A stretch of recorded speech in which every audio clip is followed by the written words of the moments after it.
MacBook video. In this one, we're talking about the just announced M2 Pro and M2 Max MacBook Pro 2023s. Guys, they got announced late last night or early today, depending on where you are, and these look pretty wild.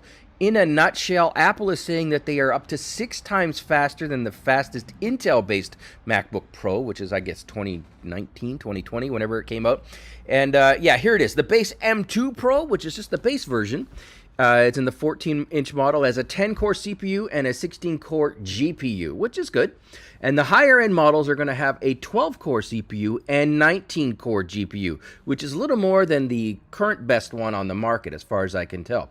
That said, the M2 Max chip, and this is where the rubber hits the road, it starts at 12-core CPU, and it goes up to a 38-core GPU. That is double the cores or GPU cores than the current best MacBook Pro on the market, which I am using for this video. So am I going to upgrade? I don't know. I'm going to wait to see how much it costs. In terms of results, Apple says the new CPU is up to 40% faster than the M1 Max, which makes sense, and the GPU delivers 20% greater performance than the M1 Max. So yeah, a little bit of an upgrade, but not a huge one. The M2 Max chip, though, supports up to 96 gigs of RAM. Yeah, 96 gigs on a laptop. Pretty damn good.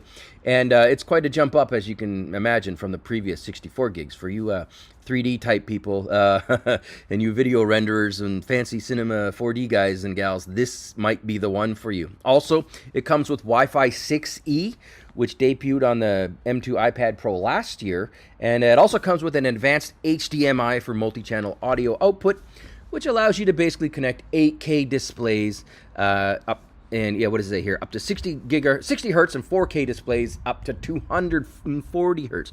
Pardon me, that's a mouthful. And you know what? It's also got Bluetooth 5.3.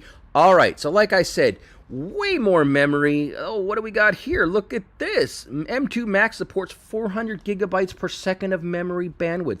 Pretty damn good. The battery life's gone way up. It's way up. Let's see what we got here. It's got 4 efficiency cores as opposed to the 2 in the previous versions. It's got a lot more transistors, 67 billion transistors, which is 10 billion more than the M1 Max. So yeah, it's gone up there too. And yeah, again, connect more displays, just do a lot more things. We don't know the pricing yet. At least I haven't seen it yet. It's probably going to be a bit more. But all in all, this looks like an amazing MacBook and an amazing upgrade. Let me know if you're going to buy it. Let me know if you've done any tests. Comment on the video below. Let me know your thoughts. Thanks for watching.